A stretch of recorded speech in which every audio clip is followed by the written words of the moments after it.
for vendors, what would you say would be maybe top tips that you might have for vendors if they really do want to, I guess, sell their house for the best possible Yeah. price? We always talk about the three P's Yep. here at Property Central, which is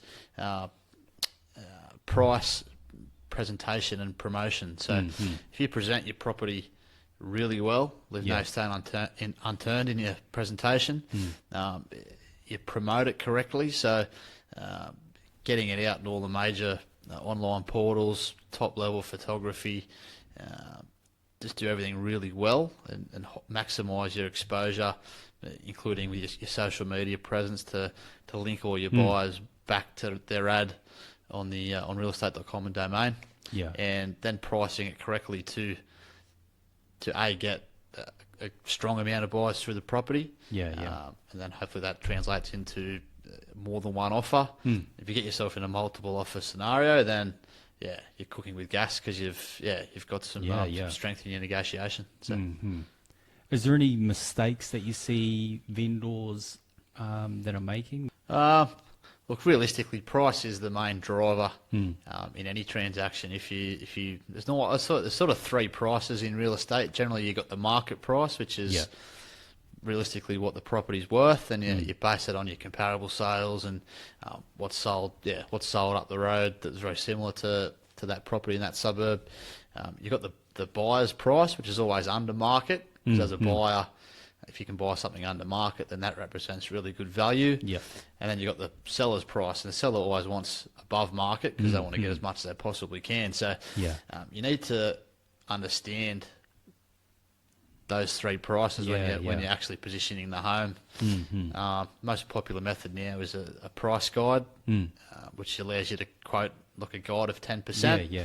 So if you sort of put the market price somewhere in the middle, I suppose, and have a little bit of engagement with the buyers there to get them in the door, and then put the seller's price towards the top of the guide. And look, that's one way of certainly pricing it fairly for all parties. So this is the obviously common scenario, is that the vendor wants as much money as they can and the purchaser wants to spend as less money as they can. Correct. How are you able to get it into the middle? Is that just comes down to the agent and the negotiation skills? Oh, look, at the end of the day, the vendor sets the price, realistically. Yeah. There's laws around underquoting, so you can't quote too low to create a mass frenzy, because you'll just get yourself in trouble with fair trading. Yep. But sellers who price their properties above the market, like well above the market, they're just extending the length of their campaigns, because realistically, like your first 2 weeks are the crucial weeks of the campaign. If you haven't met your buyer within a couple of weeks and you've presented it correctly and you've promoted it really well, it's out there with all the top shelf marketing, it can only be price, realistically. You just tick the other two boxes. Yeah. So Guess tips for purchasers that come through the door, like what would you say to anyone who's maybe looking to buy their first home? So a lot of purchasers come through without their finance, which is fine, but they often will see the right property with no finance. And they'll kick themselves because they're still out there looking 6 or 9 months later once they do get their finance, but the right one that was, I suppose, was on their doorstep, they just weren't ready.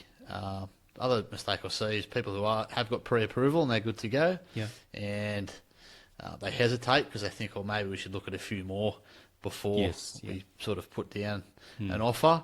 Again, same scenario. They're often out looking months and months later. So, just being prepared if you see the right one. Be confident, put your hat in the ring, and if it's the right one for you, then go ahead.